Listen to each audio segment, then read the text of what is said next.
Hello and welcome to week 3 of our Suicide Prevention Month campaign. My name is Sarah BAZEMORE. I am the school counseling specialist here at the Virginia Department of Education, and I am pleased to be joined by some amazing folks from across our state that are doing incredible work around suicide prevention. This is not an effort that is isolated to the Virginia Department of Ed, and this is certainly a shared initiative. So Rebecca, would you like to introduce yourself? Sure, thank you. My name is Rebecca Texter. I'm with Virginia Department of Behavioral Health and Developmental Services, Office of Behavioral Health Wellness, and I am here today with the Lock and Talk Virginia program. Eric, did you want to introduce yourself? Yes, hi. My name is Eric Dragon. I'm a school psychologist. I'm currently with Campbell County Schools, and I'm also president-elect for the Virginia Academy of School Psychologists. Thank you, Eric, for being here. And Emily Klein, would you like to introduce yourself? Of course. My name is Emily Klein. I am a mom, a coach, and a mental health advocate. And tend to work with middle and high school students mostly, and just very passionate and excited to be a part of this effort. We appreciate all of the support and the opportunity to collaborate with so many individuals around suicide prevention. It is something that is a shared responsibility. And I think it's one of the most important things that we do as mental health professionals in the school setting. So this week, the theme is keep them safe. And we're going to be touching base with a couple different concepts around the idea of keeping students safe. But just to kind of give you an overview, we're going to be talking about the importance of that immediate action, what happens right away when a student is showing signs or expressing that they're considering or contemplating suicide. Then we're going to talk a little bit about the risk assessment and best practices there, as well as some specific strategies to support students and their caregivers, as well as staff, as we all come together to keep our students safe. Hi, so what to do? First, we want to develop a keep safe plan for your building for reference. So, different divisions and different schools, you probably have some plans in place and different resources, but the idea is that you do have a plan in place and that staff know about it, and that have access to different resources. So there are a number of different resources that we're providing here today that you can incorporate into any kind of keep safe plan for your school.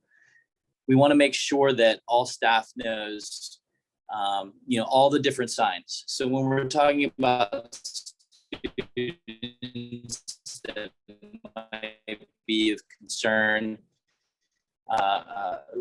risk of suicide, there are the more obvious, interacting with a child and they make you aware that it can be a significant change in behavior. Sometimes it's that student that is all of a sudden quiet or not engaged or not enjoying the things they typically did. And it's not an outwardly, disruptive or change that's causing a problem. And sometimes it doesn't get addressed the same way.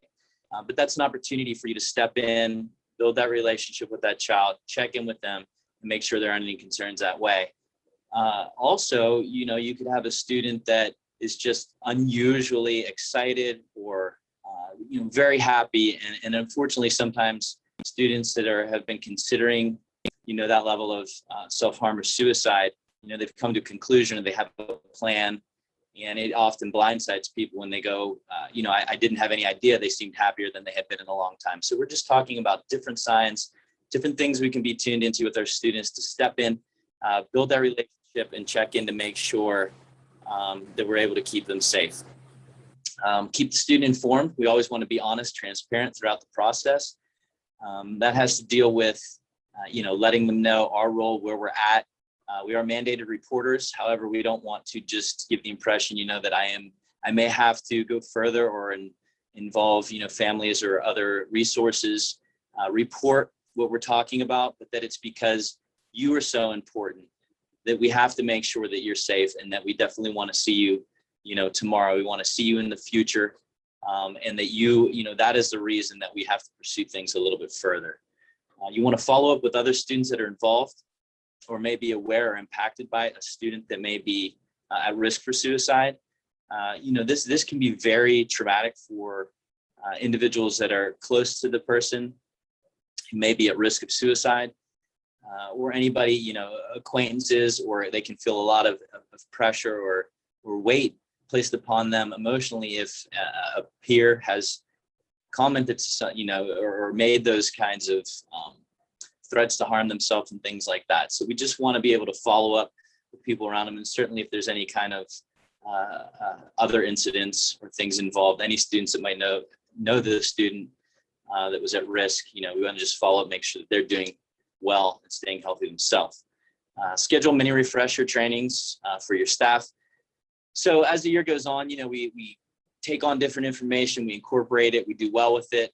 And just by nature, if we're not using something consistently, we might kind of lose touch with just our comfort level and the specifics and, the keep safe plan, if you will, all the aspects that go into that. So just refreshers are great so that if something does arise, staff is comfortable with using it and following through. You want to just stay present and focused and aware as well. And that just means, knowing your kids, having those relationships, being able to tune into the differences, being aware, stepping in, intervening, and going through the steps to ensure that we're keeping our students and our kids safe. Mm-hmm. Yeah, I think that's such an important part of it is, this is a student that you care about, that is important to you, and it can be emotionally difficult in this space with them, and we're all human, and just making sure that you take care of yourself during the process. If you need to step out of the room for a minute, and of course make sure the student is supervised when you do, but take a minute. Make sure that you don't become so overwhelmed that you are not making the most the best decisions, right? Or that maybe if you're overwhelmed or heightened emotionally, you might miss some really important pieces of information. So that's a really important part, Erica. I'm glad you brought up. And I think circling back to what you said at the beginning about the keep safe plan, that's something I wish I had done, if I'm going to be transparent here, more as a school counselor when I was in the field, is almost create a reference sheet that teachers could go to in those moments and know exactly, okay, I remember that training that we did at the beginning of the year, but now here I am in the moment. What's the first thing I need to do? Having something that they can go to and reference, like we have for other emergency drills. This is something that I think we should have a similar document for. So I think that's an important piece of this. And there's some resources that we have linked on the slide here that I think would be helpful. The Herd Alliance Toolkit has some incredible information. It's very, very lengthy and very, very in-depth. On page 72 is a really useful guide if you wanted to create a keep safe plan. It has some great tips in there. There's a wallet card there that you can use to give to staff around the signs of suicide. And then there's a handout there. There's a color copy and a black and white copy. And we touched on this during week 1, but wanted to circle back to it here. It's a great handout to give to staff about how they can listen and ask questions when they're concerned about students. So just some resources that we wanted to point out. And then of course, the suicide prevention guidelines for Virginia is a great place to look as well. All right. And now we'll talk about what not to do. So when we look at what not to do, I think like Sarah was alluding to, and Eric, when your emotions get involved, sometimes we either talk too much or we try to fix things without thinking. And I would say the number one, whenever working with a child that has something that they want to share with you, is to take a deep breath and take a pause and let them talk and listen. Some good reminders though in your listening is don't promise secrecy. So there's a way you can let them know that it's safe to talk to you. You say, I care about what you have to say, but I'm not going to keep this secret. I'm here for you. This is too big for us to keep a secret. Don't debate the value of living or argue that suicide is wrong. Don't ignore or dismiss the issue. So you want to make sure that they know that you hear them and you're respecting the fact that they're having this conversation with you. We're not here to decide whether or not their feelings are valid. We're here to say, hey, I support you and I want you to tell me more. So we don't want to tell anybody that we don't believe them or care about them. And when we kind of dismiss those thoughts and feelings, that's what it says to the child. Don't lecture or debate with a suicidal person. So their feelings, even if they are irrational, they are their real feelings in that moment. That's what they're feeling, and they're sharing it with you, and trying to rationalize that with them will only make them stop and push away. Don't try to resolve any situation alone. So engage other professionals or families, friends if they need to be involved. But it's not up to just one person to navigate suicide ideation with a child. And don't try to normalize the situation. It's sometimes we want to relate to when people are struggling. But saying things like, we all go through tough times, or you'll be fine, hey, keep your chin up, it's going to be a better day tomorrow, really just dismisses the magnitude of what the child may be going through. Don't wait to seek additional help. And number one really is any mention of suicide or any idea that a child is suicidal, it should be taken seriously, and we don't leave them alone. Don't leave them alone. Don't wait until the end of school to address it. It needs to be addressed here and now. And if you yourself don't have time to address it, you need to engage another professional that can, just to keep them protected. Because sometimes when we let it go too long, well, now the child starts to think, oh, why did I say something? And maybe comes up with excuses. And then the next thing you know, they're on the school bus on the way home. So Right. Really just try to listen, don't minimize it, and just take it very seriously. That's such a big part right there too, Emily, about not waiting. I think that's something that you constantly need to refresh and remind your staff about too. I guarantee there's some other school-based mental health folks out there who've had this happen to them, where the students have left. They're on their bus, they've gone, dismissal has happened, and someone comes into your office and tells you that a student said something that was concerning, or that they, had this moment or overheard this conversation or whatever it might be. And it's so much more difficult if the students have left the building, and it makes things so much more complicated. So just making sure that your staff knows that if they have that concern, to come immediately. It's just such an important reminder to just continue to reiterate with your staff. That's going to happen from time to time, because sometimes they find notes after school or in a notebook when they're grading papers. So it does happen, and sometimes it's out of our control, but it's certainly worth reminding staff that they need to let you know as soon as possible. And that can be part of that Keep Safe plan that Eric was referring to earlier. So yeah, I think that's just so important. So I'm glad you brought that up. Okay, so when we're talking about keeping our students safe, we want to think about a couple of strategies that are very practical for us to consider and just to keep in the back of our mind. And to keep it simple, we use a program that we call Lock and Talk. And so why lock? Why talk? What are we talking about here when it comes to our students in schools?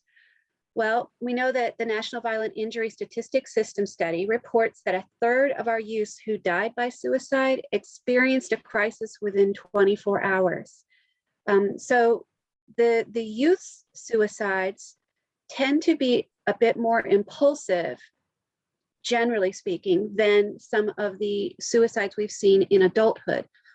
So what we like to tell people is that really putting time and distance between that youth and the method may actually save a life. So how do we do this? We want to lock, or if it's a very high risk or imminent suicide attempt, then we want to remove lethal means from the vicinity. And we want to talk about suicide to prevent harm and to prevent deaths. So of course, some methods will be more lethal than another. For example, a firearm will be the most lethal method, but also medication overdoses can be lethal, and often, however, will result in harm.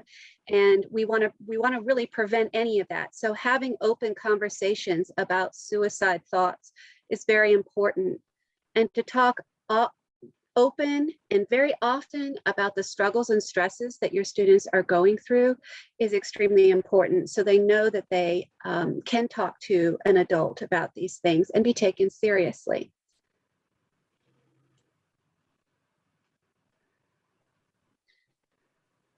So simply opening these conversations with parents about how important lethal means safety is may change household habits and save a student from suicide. So having this prevention conversation on the front end in general is a good idea. At some point in the school year, being able to educate parents and teachers about what lethal means safety is important, right? So that we keep safety deterrents in the household, or that we change our habits in the household and how we keep a firearm safe or how we keep our medication safe. But also being ready to have this open conversation with a parent when you're concerned about specific suicide risk, or the student has expressed suicide thoughts. And now you're having to have that, perhaps you may think, an uncomfortable conversation about lethal means in the home. Well, think about how important it is to do that, because here's one example. In this study that Baxley and Miller did in 2006, they interviewed parents separately from the children in their household. And the question was, has your child ever handled your gun in your home? Okay. And for households that had firearms in the home, 70% of those parents said no, but 30% said yes, which is, that's the parents' response. But 22% of their children whose parents said no said, actually, yes, I have handled my parents' firearm in the home. So that tells us there's a gap there in what we think, perhaps as parents, our children know about our firearms, or where they are, or how they're stored, and what our youth actually know. So that's just one example. But here's an example of what you can include in a conversation with parents. First of all, remind them that tweens and teens, they know hiding places in the household. They're naturally curious, and they probably do know where medications are, where firearms may be. So storing guns locked and unloaded is important. Storing ammunition separately and locked is another good idea. And keeping medications locked as well. And I don't just mean prescription medications, I also mean over-the-counter medications that they may try to overdose with. Keeping your keys to these locking devices or combinations secure and separate from the devices themselves is highly, important in this case. And remember too that a lot of the devices you have are simply deterrents. We use them to keep a young person from making a more impulsive decision to attempt suicide. It doesn't mean that, for example, if a young person is having an addiction issue, that a medication lockbox is going to keep them from breaking into it. Or if they're highly motivated to die by suicide, or have been planning for a longer period of time, they may be able to get into a safety device. So that's where we also want to talk to parents about when it's important to actually remove temporarily some things from the household that may be used to suicide. So if that student is at high risk right now, we need to do that.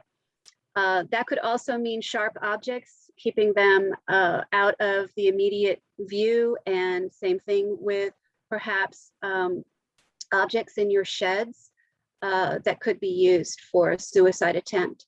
Also, securing or removing your alcohol from your home is important during a time of a mental health crisis, because of course we know that can impair their judgment, and then they may decide to attempt suicide after they have had the influence of alcohol, but also sometimes try to overdose with alcohol and medications combined. Hmm. Yeah, that's so important because, a lot of times we're the ones who are educating parents around this, and we're bringing this information to them and these resources to them. So we, as the mental health professionals, also need to be educated and aware of these steps that can be taken. So this is such good. And I love how you have this laid out around how we can have this conversation, because like you said, it's not the most comfortable one, but we all need to get a little bit more comfortable with being uncomfortable. So I love, Good point. I love this. This helps. So rolling into our actual risk assessment. Eric, did you want to start with this? Yes. So risk assessment reminders. So all threats of suicide or perceived risk of suicide needs to be addressed as an absolute. So that means that if we, whatever it seems, however it seems to us, we just have to take it absolutely seriously and follow through, thoroughly address, the situation according to the school's Keep Safe plan, and include all contact supports and avenues for assuring that that student remains safe. And there's some general ways that we think about when we're talking about assessing a threat level of a student. And you want to consider these things. Is the threat of suicide real? So sometimes youth will say things or make a statement depending on their emotional state. They may not truly mean it. Could be repeating song lyrics, could be getting a little bit of shock value, those kinds of things. However, we want to follow through and be very confident as working through with that student that it was a real risk or not. And then we still, even if the student says that maybe it wasn't, we still want to follow with that student, follow through. But that gives us, for that initial threat assessment, if we're considering the level of threat that is currently present. Is the student capable of their threat? So the students may be making comments, and you certainly would address them as well. But if they're saying something very outlandish that is not even possible for them to follow through with, it's a different level of immediacy that you would have to address the situation that you're having. And then again, is the threat immediate? So sometimes if they're saying, I'm feeling this way right now, I want to do this, or they have a plan, when I go home, do they have access to things? That's another point of the capable piece. Previously, I said, do they have access to certain things? Do they have a plan? The things they were thinking about, are they capable of? And then was this something they were planning on doing now when they got home? Or is this something, if I get another bad grade, this is something that will happen? Certainly needs to be addressed, followed up with, but some of that immediate piece is, do we follow through with our Keep Safe plan? Do we contact family and the appropriate members and put things in place to address and support this? Or is this something that needs to be maybe a, immediate referral to a community agency, hospital, or mental health intervention?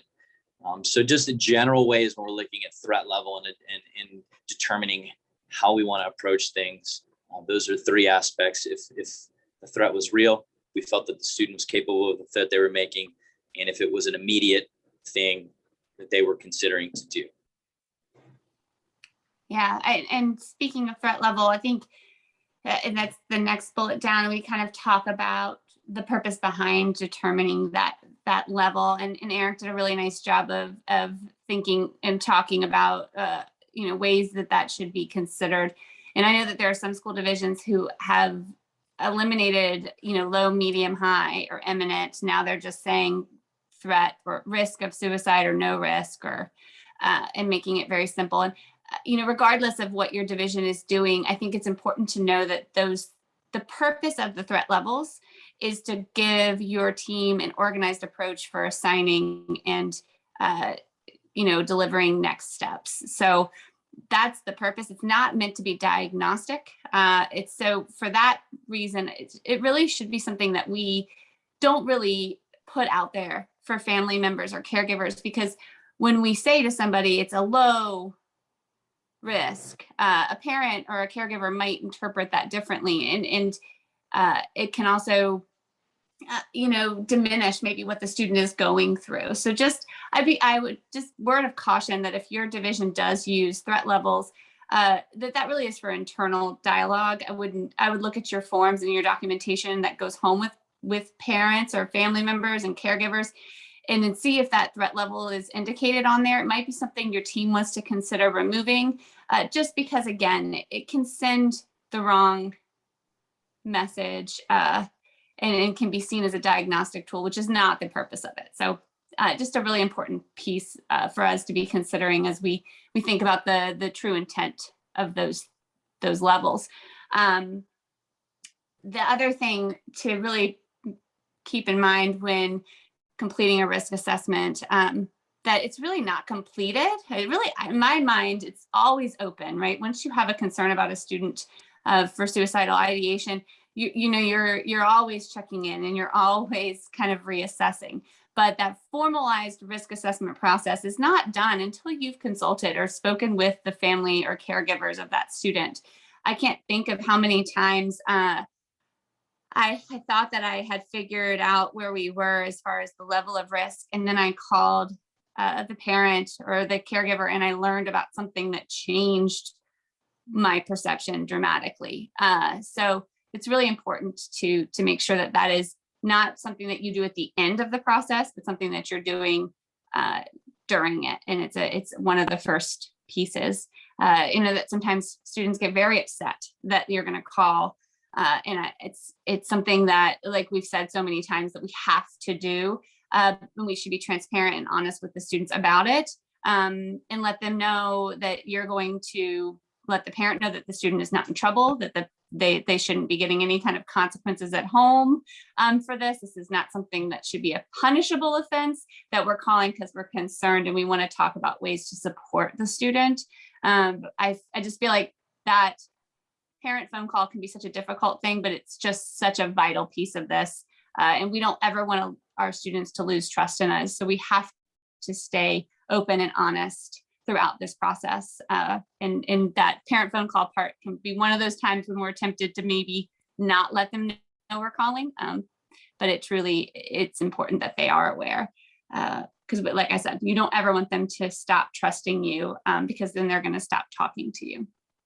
And then the last part right here that we have about risk assessment reminders is just knowing how to respond in a virtual setting. We still have some students that are in that virtual setting, and then there's always the possibility that we could be, flipping back to that at different times as we still navigate COVID-19. So just making sure that you have that plan in place, that you know how to keep students safe in a virtual environment, because it sets forward a whole different set of challenges, as I'm sure you are aware. There's a great guide for staff that have linked here that it can be a jumping off place for you and your team as you develop a plan for how to respond to suicide in a virtual setting. Okay, so we want to talk a little bit about just what that warm handoff can look like. We really want to explain to the caregiver what your student has communicated, and reassure them that you're taking their suicide thoughts seriously because you care. I know we've said this several times throughout this particular webinar because it's an extremely important point, and reassuring the student that they're not being punished when we have to tell that parent about suicide thoughts. We also can establish good relationships with our local community services board, hospitals, and other healthcare providers. In this particular day and age, more GPs, more of our pediatricians are starting to be alert to mental health concerns in our students when they have a regular doctor's visit, and getting them connected to care in that direction. Sometimes the parent It depends on, connecting their student to help. It depends on what the parent is comfortable with. Perhaps they would prefer to take a student to their GP first. Perhaps they would want to call a mental health care provider and set an appointment. So establishing relationships with these entities is extremely important within the school system as well. Yeah, it can be so reassuring to a family if you can speak about a resource that you're sending them to. If you can say, hey, when you walk in the door, you're going to meet Lisa, and this is the first thing she's going to do. And this is, this is what it looks like, smells like, feels like, all that, because you're going to take a lot of that anxiety and concern away by just having that knowledge base. So as much as you can, making those connections, those relationships, visiting those facilities, introducing yourself and letting them know who you are, so that you're going ahead and having these connections and these pathways for communication prior to an event happening.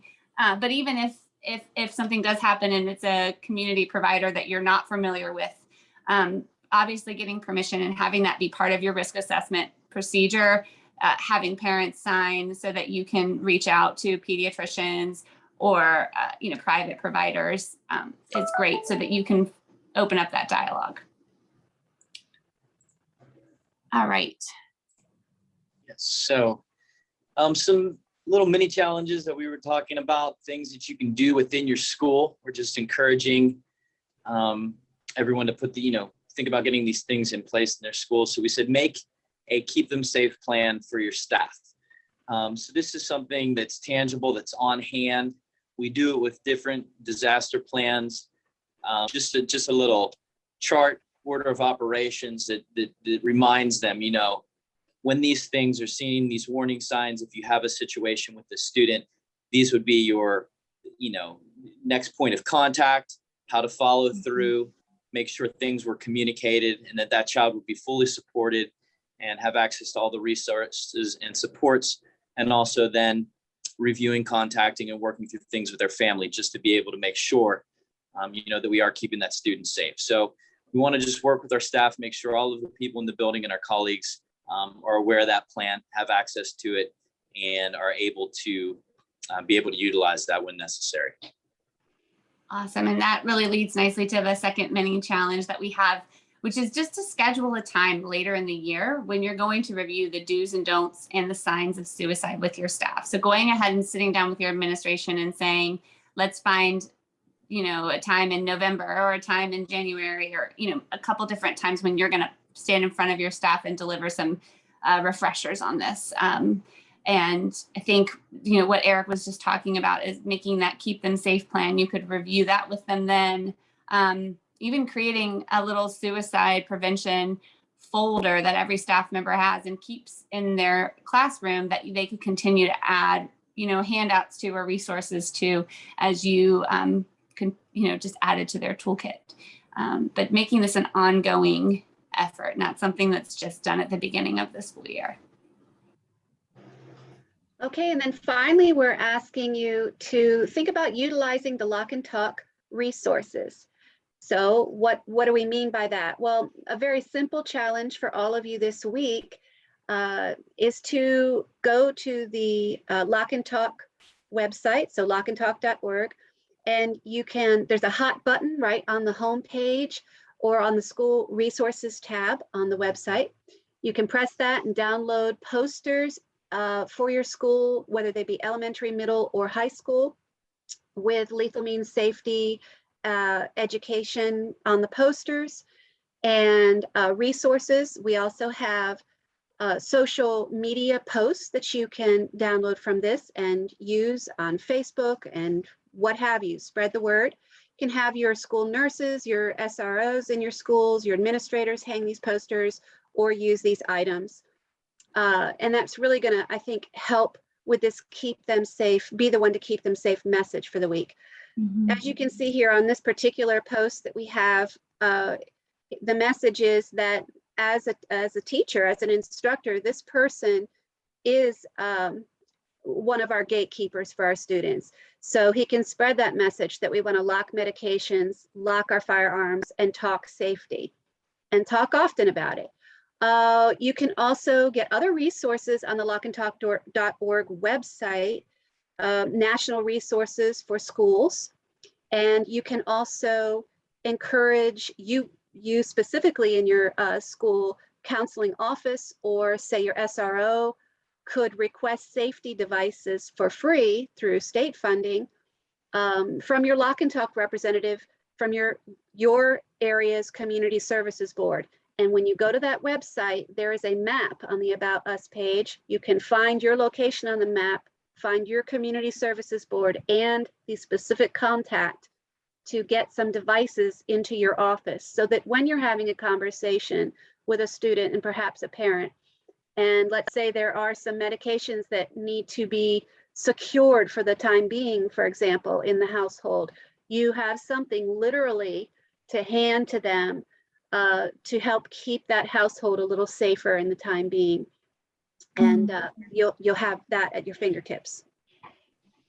Yeah, such a great step to take, and to have that on hand in those moments could be just the opportunity, like you said, Rebecca, you could be saving somebody's life. So I think that's a very tangible but meaningful and important step that we can take. And it's a free resource that, I will be honest, I didn't know about until I met you. So I am grateful to know about it. And so we want to hear from you. We want to know what you're doing. We know you're doing incredible things, and we want to know about it. We want to hear from you. We want to learn from you. So please, as you are taking on these many challenges, if you're doing all three, if you're doing one, if you're just, whatever you're doing or any thoughts you have, we want to know. So please take the time or the moment to tweet. We have some hashtags here. The one for this week is Keep Them Safe VA. And then for the entire month, we're using Be the One to VA. So please use that, communicate with us, and we look forward to hearing from you.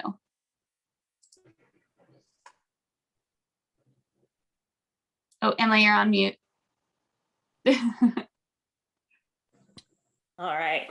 Well, thank you guys for listening. And I just want to say, as we look forward to working through this together and having you watch this and commit to keeping them safe, I know the number one preventative factor is going to be that positive adult role model in a child's life. And as a coach, I somehow end up in that role often, and it's exciting, but it's just, I tell you that to know that it can be a counselor, it can be a teacher, it can be a janitor, it can be anybody in the school. So I really ask for you guys to take this knowledge and spread it with everybody else, because if we can just have that one preventative factor of knowing that somebody's going to miss you if you're gone, it could save a lot of children's lives.